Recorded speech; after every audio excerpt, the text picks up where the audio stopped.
Belgium bans TikTok from government phones after US and EU. Here's a summary of the article. Belgium is banning TikTok from government phones over worries about cybersecurity, privacy and misinformation, the country's prime minister said Friday, mirroring recent action by other authorities in Europe and the US. The Chinese-owned video-sharing app will be temporarily prohibited from devices owned or paid for by the Belgium's federal government for at least 6 months, according to a post on Alexander De Croo's website. TikTok said it is disappointed at this suspension, which is based on basic misinformation about our company. The company said it's readily available to meet with officials to address any concerns and set the record straight on misconceptions. TikTok is owned by China's ByteDance, which moved its headquarters to Singapore in 2020.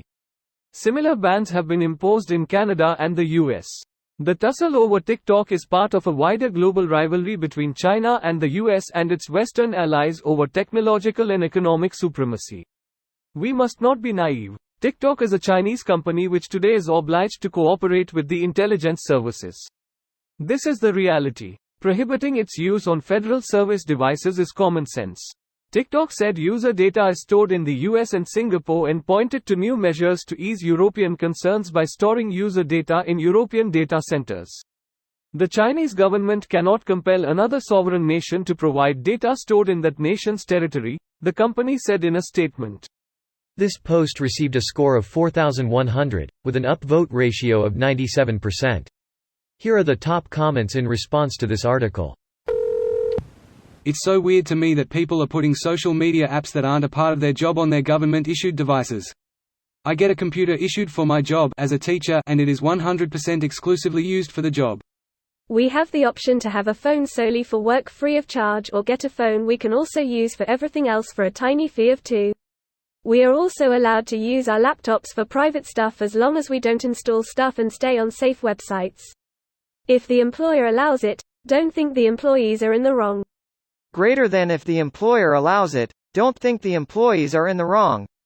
The problem is, the government and many, but not all companies, should absolutely not allow it, but they just don't have a lot of technically literate people working or the IT team did not think to lock the phones down properly.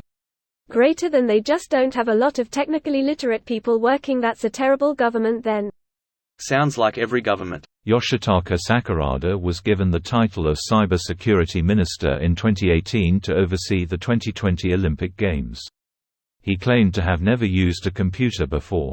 I'm so secure I have never been hacked. Belgium is not EU? Bad title. It's the EU's 3 main institutions that banned it from work phones. We are in a new geopolitical context where influence and surveillance between states have shifted to the digital world. What do you mean, new?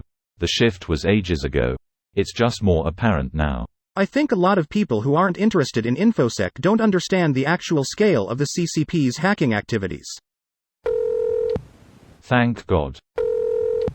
Having Chinese spyware on phones might not the best idea after all.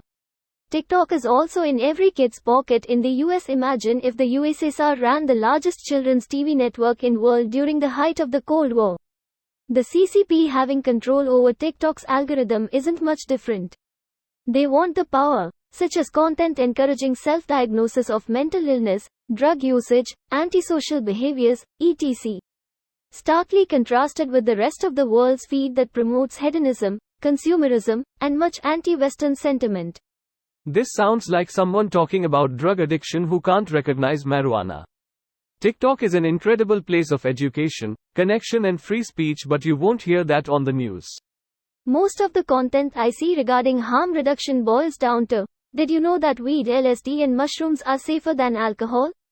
The other drug-related content I see is people telling their stories of being super fucked up and selling it as some crazy experience. Almost none of the content places any real emphasis on just how detrimental any and all substance usage is to a developing brain, something that has been proven time and time again for over half a century at this point. I say this as someone who has used all of these substances recreationally, and continues to use many of them to this day in moderation.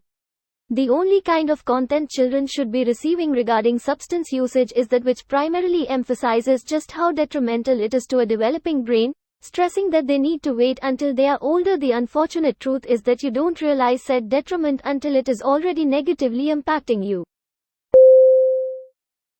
This video was automatically created by Reddit to speech. The article and comments in this video were selected from Reddit according to their upvotes, and any paraphrasing was performed by smmry.com, without any human intervention.